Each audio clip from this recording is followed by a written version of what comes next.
Congo écoute. Congo écoute pour la restauration de l'Église du Congo en prônant le changement de mentalité au sein de l'Église.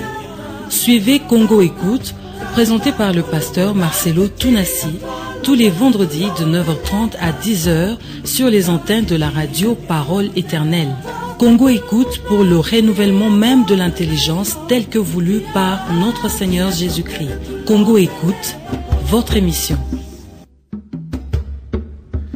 Chers auditeurs de la radio Parole Éternelle, bonjour. Au micro, c'est votre serviteur, le pasteur Marcelo Jérémy Tounassi de l'église La Compassion. Nous sommes dans notre émission qui est la vôtre, Congo écoute. Précédemment, nous avions parlé de l'existence de l'enfer et ensuite nous avons parlé du bonheur d'être chrétien. Et aujourd'hui, Dieu nous a mis à cœur de parler sur l'humilité. L'humilité. Qu'est-ce que l'humilité ? L'humilité, c'est une qualité qui nous donne le sentiment de notre faiblesse et de notre insuffisance. C'est une vertu qui réprime en nous les mouvements de l'orgueil. Je répète, l'humilité, c'est une qualité qui nous donne le sentiment de notre faiblesse et de notre insuffisance, qui réprime en nous les mouvements de l'orgueil. Par cette définition, l'humilité n'est pas une faiblesse, l'humilité n'est pas un défaut, car souvent, je remarque que les hommes ont tendance à mépriser, minimiser cette qualité, pensant devenir faibles. Aussi, l'humilité, c'est une qualité qui nous donne le sentiment de notre faiblesse et de notre insuffisance. L'humilité t'amène à voir exactement ta petitesse, ta faiblesse, ta nudité, ta cécité, ton incapacité et ta limitation sans Dieu. Car souvent, l'orgueil nous amène à nous voir au-delà de ce que nous sommes vraiment. L'humilité, c'est une vertu qui réprime en nous les mouvements de l'orgueil. C'est le seul antidote contre l'orgueil, a dit Voltaire. Et la parole de Dieu dans Luc 18, verset 10, Luc 18, verset 10 à 14 nous dit: « 2 hommes montèrent au temple pour prier. L'un était pharisien et l'autre publicain. Le pharisien debout priait ainsi en lui-même: Ô Dieu, je te rends grâce de ce que je ne suis pas comme le reste des hommes, qui sont ravisseurs, injustes, adultères, ou même comme ce publicain. Je jeûne 2 fois la semaine. Je donne la dîme de tous mes revenus. » Le publicain, se tenant à distance, n'osait même pas lever les yeux au ciel, mais il se frappait la poitrine en disant: « Ô Dieu, sois apaisé envers moi, qui suis un pécheur. » Je vous le dis, celui-ci descendit dans sa maison justifié plutôt que l'autre, car quiconque s'élève sera abaissé, et celui qui s'abaisse sera élevé. Au travers de cet exemple, nous voyons 2 personnes différentes. Nous trouvons un humble et un orgueilleux. Le pharisien était un orgueilleux. Il avait ce qu'on appelle l'orgueil spirituel. Son orgueil ne provenait pas de son rang social, son orgueil ne provenait pas de son argent, de son intelligence, mais son orgueil provenait de ses jeûnes, de ses prières, de sa sanctification. Et là, j'aimerais dire quelque chose. Il est possible d'être orgueilleux dans les choses de Dieu. Il est possible d'être orgueilleux de sa vie de prière. Il est possible d'être orgueilleux de ses jeûnes. Il dit que je ne suis pas comme les autres hommes. L'orgueil le pousse à croire qu'il est plus qu'un publicain. L'orgueil le pousse à croire qu'il peut se tenir devant Dieu sur base de sa propre justice. Mais de l'autre côté, le publicain n'ose pas s'approcher de Dieu. Il frappe sa poitrine, il reconnaît qui il est. Et Jésus-Christ dit: celui qui s'élève sera abaissé, et celui qui s'abaisse sera élevé.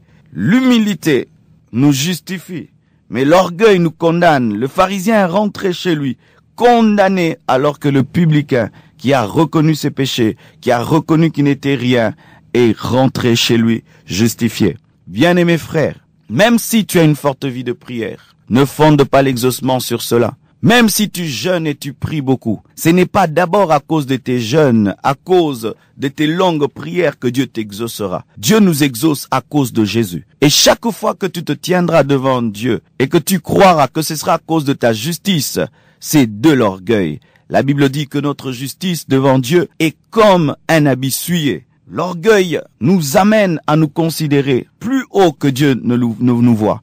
L'orgueil nous pousse à croire que nous sommes supérieurs à l'autre. Vous vous imaginez que ce pharisien se tient devant Dieu, au lieu de prier, il accuse le publicain. Il dit, je ne suis pas comme celui-là. C'est ce qui nous arrive dans nos églises.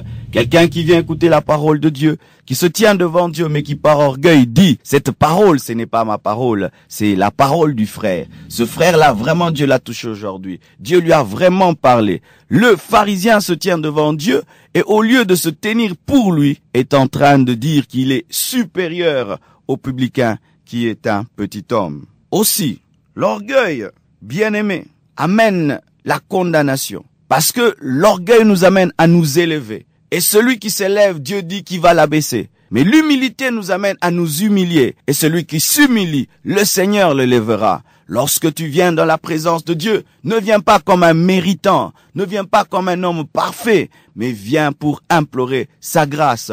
Quels que soient tes jeûnes, quelles que soient tes prières, quelles que soient tes veillées, quel que soit le titre que tu as dans l'église, quelle que soit ta notoriété, quelles que soient tes responsabilités, sache que ce n'est pas à cause de tout cela. L'humilité, c'est une vertu qui nous fait oublier nous-mêmes ce que nous avons, ce que nous connaissons, ce que nous faisons, ce que nous sommes. L'humilité nous fait oublier notre rang social, nous fait oublier notre richesse, nos avoirs. L'homme qui est rempli d'humilité oublie sa puissance, oublie son intelligence, oublie sa connaissance, oublie son élévation, oublie sa splendeur. La Bible nous dit dans 2 Samuel 6, versets 20 à 23, « David s'en retourna pour bénir sa maison, et Michal, fille de Saoul, sortit à sa rencontre. Elle dit, « Quel honneur aujourd'hui pour le roi d'Israël de s'être découvert aux yeux des servantes de ses serviteurs, comme se découvrirait un homme de rien. » David répondit à Michal, « C'est devant l'Éternel qui m'a choisi, de préférence à ton père et à toute sa maison, pour m'établir chef sur le peuple de l'Éternel, sur Israël. C'est devant l'Éternel que j'ai dansé. Je veux paraître encore plus vil que cela, et m'abaisser à mes propres yeux. Néanmoins, je serai en honneur auprès des servantes dont tu parles. Or Michal, fille de Saoul, n'eut point d'enfant jusqu'au jour de sa mort. » L'humilité est une vertu qui nous fait oublier nous-mêmes ce que nous avons et ce que nous sommes. Et là, ce passage est un exemple clair d'un homme élevé, d'un homme grand, mais qui par humilité arrive à oublier ce qu'il est. David était un roi, un puissant prophète, un grand chantre, mais rempli d'humilité. Il enlève ses habits royaux, il danse devant l'arche, il se réjouit que l'arche revienne en Israël, il célèbre Dieu, il oublie qu'il est un roi, il oublie qu'il est un homme élevé, il s'humilie devant Dieu, il se comporte comme un homme de rien. Mais de l'autre côté, Michal, la fille de Saoul, remplie d'orgueil, remplie de son rang social, reine et princesse aussi, car son père est roi et elle est la femme de David. Cette femme, imbue de son rang social, interpelle son mari pour le juger, pour condamner son humilité, pour condamner le fait qu'il s'est humilié devant Dieu et qu'il s'est comporté comme un homme de rien. Et Dieu qui est au ciel a vu le cœur de Michal et a entendu les paroles de Michal. Et à cause de cela, Dieu a frappé cette femme de stérilité. Jusqu'à sa mort, Michal n'a pas eu d'enfant. L'humilité précède la gloire, mais l'orgueil précède la chute. Et combien de personnes sont frappées de stérilité spirituelle, matérielle, financière, physique à cause de leur orgueil? Les Michal sont des hommes et des femmes remplis d'orgueil qui s'opposent à l'humilité des autres, qui empêchent les autres de s'humilier devant Dieu, qui empêchent les autres d'oublier ce qu'ils sont pour se prosterner devant Dieu. Mon frère, ma sœur, toi qui es toujours gêné lorsque les autres s'humilient, toi qui es toujours gêné lorsque les autres se prosternent devant Dieu, toi qui es toujours gêné lorsque le riche oublie qu'il est riche, le grand oublie qu'il est grand. Tu as le même esprit que Michal. Tu as l'orgueil social, tu as l'orgueil spirituel, tu as l'orgueil intellectuel. Et le sort des Michal, c'est la stérilité. Le sort des Michal, c'est le jugement. Et j'aime beaucoup la réponse de David à Michal. David lui dit, « J'ai dansé devant Dieu, devant le Dieu qui m'a choisi à la place de ton père. » Ce Dieu qui l'a pris derrière le troupeau de son père, Isaïe. David n'avait jamais oublié qui il était et d'où il venait. Et malgré qu'il était devenu roi, il savait que Dieu l'avait ramassé, que Dieu l'avait pris derrière les brebis de son père, que Dieu l'avait choisi à la place de Saoul. Et il savait que s'il continuait à s'humilier devant Dieu, ce n'est pas qu'il perdrait sa royauté, mais au contraire, sa royauté serait confortée. L'humilité, c'est la modestie de l'âme, pas d'abord la modestie du corps. L'humilité, c'est la modestie de l'âme. L'humilité est d'abord intérieure avant d'être extérieure. Lorsque l'humilité est d'abord extérieure avant d'être intérieure, ce n'est plus de l'humilité, c'est de l'hypocrisie. Car la Bible nous dit de laver d'abord l'intérieur du vase et ensuite de laver l'extérieur du vase. Lorsque tu as des actes d'humilité sans être humble à l'intérieur, ce n'est pas de l'humilité, c'est de l'hypocrisie.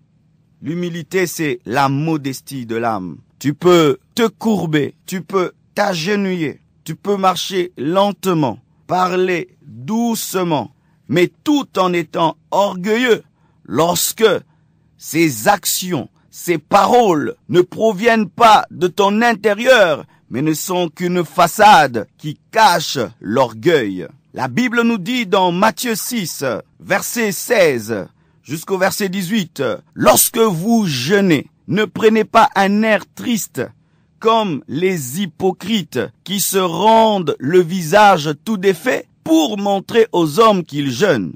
Je vous le dis en vérité, ils reçoivent leur récompense. Mais quand tu jeûnes, parfume ta tête et lave ton visage, afin de ne pas montrer aux hommes que tu jeûnes, mais à ton Père qui est là dans les lieux secrets, et ton Père qui voit dans le secret te le rendra. » Prenons aussi un autre verset, Matthieu 23, verset 25. Voici ce que nous dit la parole de Dieu encore. « Malheur à vous, scribes et pharisiens hypocrites, parce que vous nettoyez le dehors de la coupe et du plat, et qu'au-dedans, ils sont pleins de rapine et d'intempérance. » La volonté de Dieu est que nous soyons humbles, mais que nous soyons humbles au-dedans, car l'humilité, c'est la modestie de l'âme. Une modestie de l'âme qui finit par toucher le corps, mais cette modestie de l'âme commence d'abord à l'intérieur. Les pharisiens lavaient l'extérieur, ils portaient des longues robes, ils jeûnaient, priaient, et lorsqu'ils jeûnaient, ils prenaient l'air tout défait, tout triste, pour montrer aux gens qui sont humbles, qu'ils s'humilient devant Dieu. Mais à l'intérieur, c'était de la vantardise, à l'intérieur, c'était de l'orgueil, à l'intérieur, ils faisaient toutes ces choses, non point pour plaire à Dieu, mais pour plaire aux hommes, et pour que les hommes disent que ce sont des hommes humbles, des hommes de prière, des hommes de jeûne. Dieu dit de laver d'abord l'intérieur du vase et ensuite de laver l'extérieur du vase. Lorsque tu jeûnes et tu pries pour être vu, Tu as une humilité extérieure, mais tu as l'orgueil à l'intérieur. C'est ce qu'on appelle de l'hypocrisie. Lorsque l'extérieur est en contradiction avec l'intérieur, lorsque l'intérieur est en contradiction avec l'extérieur. Lorsque l'humilité remplit réellement l'intérieur, il finit toujours par s'extérioriser. Mais lorsque l'humilité est fabriquée à l'extérieur, il est très très possible d'être un grand orgueilleux à l'intérieur. C'est pourquoi Jésus a appelé les pharisiens, il les a taxés de tombeaux blanchis, des tombeaux blanchis propres à l'extérieur, mais pourris à l'intérieur, humbles à l'extérieur, mais orgueilleux à l'extérieur. Le christianisme n'est pas une vie d'apparence, mais c'est une vie intérieure qui finit par affecter les paroles, les gestes, l'habillement, le regard et tout le reste, mais il commence d'abord à l'intérieur. Une autre définition de l'humilité. L'humilité, c'est le signe de la grandeur. Le signe de la grandeur. La Bible nous dit, dans Marc 9, versets 33 à 35, « Ils arrivèrent à Capernaum. Lorsqu'il fut dans la maison, Jésus leur demanda, « De quoi discutiez-vous en chemin ?»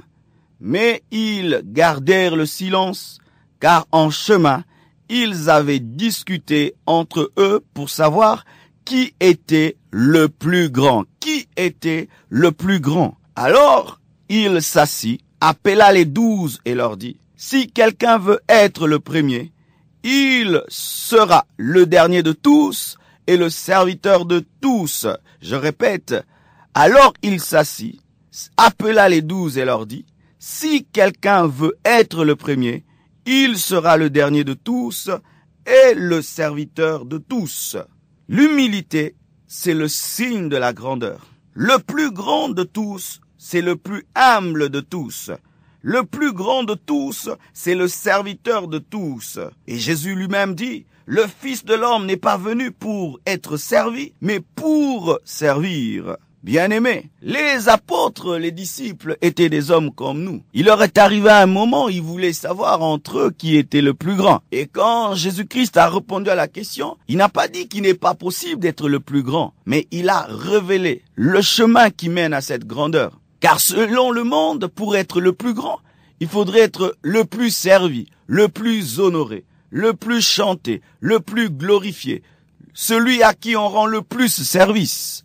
Mais là, Jésus-Christ change les donnes et il dit, celui qui veut être le plus grand doit être le dernier de tous, doit être le serviteur de tous. C'est pourquoi je pose cette question dans nos églises. Qui est le plus grand dans nos églises? Est-ce que ce sont les pasteurs? Qui est le plus grand dans l'église? Est-ce que c'est le président du département? Qui est le plus grand dans l'église? Est-ce que c'est l'ancien? Est-ce que c'est le diacre? La Bible nous révèle que la grandeur ne provient pas des titres, mais la grandeur provient du service. Dans nos églises, l'homme le plus grand, c'est le serviteur de tous. Peut-être que c'est celui qui lave les toilettes. Peut-être que c'est celui qui balaye l'église. Peut-être que celui qui porte les bancs. Peut-être que c'est celui qui porte les baffles. Peut-être que celui qui vient avant tout, ces jeunes pleurent devant Dieu pour que le culte soit puissant.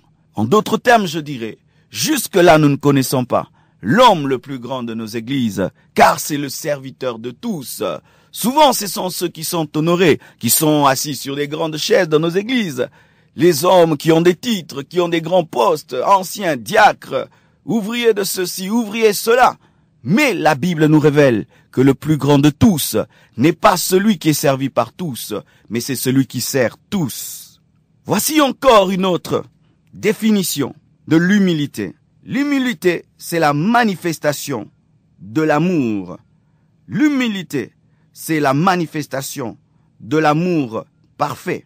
La Bible nous dit, dans Jean 13, versets 1 à 17, Jean 13, versets 1 à 17, « Avant la fête de Pâques, Jésus, sachant que son heure était venue de passer de ce monde au Père, et ayant aimé les siens, qui étaient dans le monde, mit le comble à son amour pour eux. Pendant le souper, lorsque le diable avait déjà inspiré au cœur de Judas Iscariote, fils de Simon, le dessein de le livrer, Jésus, qui savait que le Père avait remis toutes choses entre ses mains, qu'il était venu de Dieu et qu'il s'en allait à Dieu, se leva de table, ôta ses vêtements et prit un linge dont il se ceignit.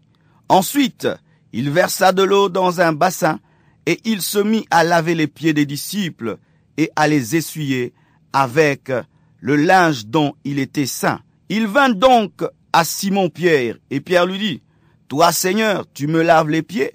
Jésus lui répondit, « C'est que je fais, tu ne le comprends pas maintenant, mais tu le comprendras bientôt. » Pierre lui dit, « Non, jamais tu ne me laveras les pieds. » Jésus lui répondit, « Si je ne te lave, tu n'auras point de part avec moi. » Simon-Pierre lui dit, « Seigneur, non seulement les pieds, mais encore les mains et la tête. » Jésus lui dit, « Celui qui est lavé n'a besoin que de se laver les pieds pour être entièrement pur, et vous êtes purs, non pas tous, car il connaissait celui qui le livrait. C'est pourquoi il dit, vous n'êtes pas tous purs. » Après qu'il leur eut lavé les pieds et qu'il eut pris ses vêtements, il se remit à table et leur dit, « Comprenez-vous ce que je vous ai fait? Vous m'appelez maître et seigneur, et vous dites bien, car je le suis. Si donc je vous ai lavé les pieds, moi le Seigneur et le maître, vous devez aussi vous laver les pieds les uns aux autres, car je vous ai donné un exemple, afin que vous fassiez comme je vous ai fait. En vérité, je vous le dis, le serviteur n'est pas plus grand que son Seigneur, ni l'apôtre plus grand que celui qui l'a envoyé. Si vous savez ces choses, vous êtes heureux, pourvu que vous les pratiquiez. » La Bible nous dit, « Il mit le comble de son amour en s'humiliant au plus haut point. » Quand Jésus-Christ a voulu mettre le comble de son amour pour ses disciples, la chose qu'il a faite, il s'est humilié au plus haut point. Ça veut dire qu'on ne peut aimer sans s'humilier. On ne peut s'humilier sans aimer. On ne peut aimer et être orgueilleux. On ne peut être méchant et être humble à la fois. Car la Bible dit dans 1 Corinthiens 13, verset 4, « La charité ne se vante point. Elle ne s'enfle point d'orgueil. » Je répète, la charité ne se vante point. Elle ne s'enfle point d'orgueil. Là où l'amour règne, l'orgueil disparaît. Et là où règne l'orgueil, l'amour n'est plus. Lorsqu'on n'est pas conduit par l'amour, il est difficile de ne pas l'être par l'orgueil. L'amour chasse l'orgueil, et l'orgueil chasse l'amour.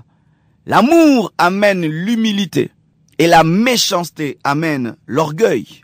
Montre-moi un homme méchant qui n'est pas orgueilleux. Tous les hommes méchants sans amour sont des orgueilleux. Et lorsqu'on prétend avoir l'amour, on est humble, car l'amour ne s'enfle point d'orgueil, l'amour ne se vante pas. La connaissance de Dieu engendre l'amour, et la connaissance de soi engendre l'humilité. L'amour et l'humilité vont ensemble. Bien-aimés frères et sœurs, Jésus-Christ qui est le Seigneur, Jésus-Christ qui est le Maître, a enlevé ses vêtements. Il a lavé les pieds de ses disciples. Et en ce temps-là, il n'avait pas de voiture.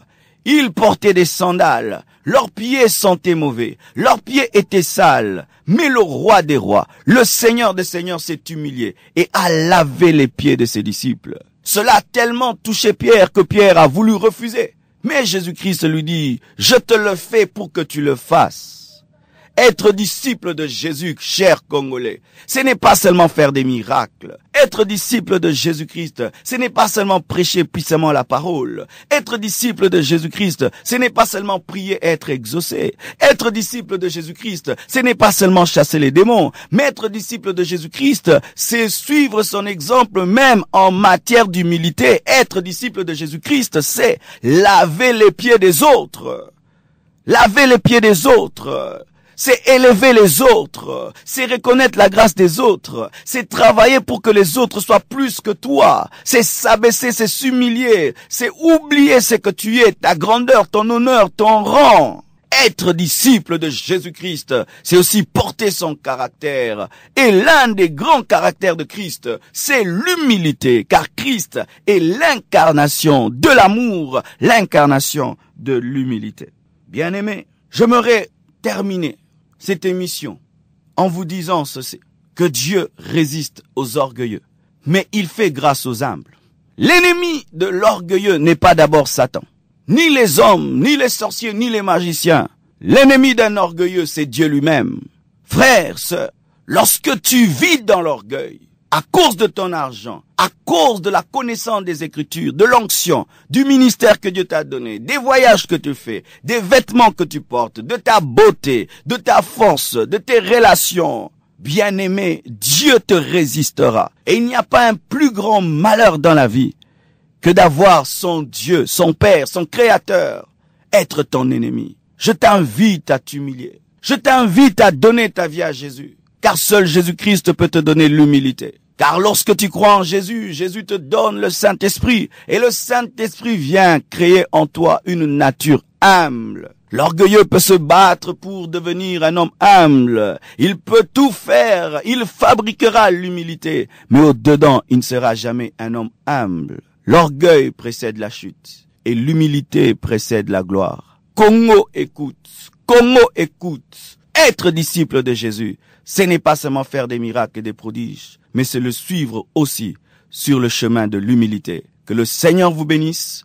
C'était votre serviteur, le pasteur Marcelo Jérémie Tounassi de l'église La Compassion. Et pour tous ceux qui veulent nous joindre, voici notre numéro 089 759 36 36. Je répète, 089 759 36 36. Et c'était votre émission Congo Écoute sur la radio Parole Éternelle FM 103.8 MHz. Que Dieu vous bénisse et bonne audition sur la même chaîne. Amen.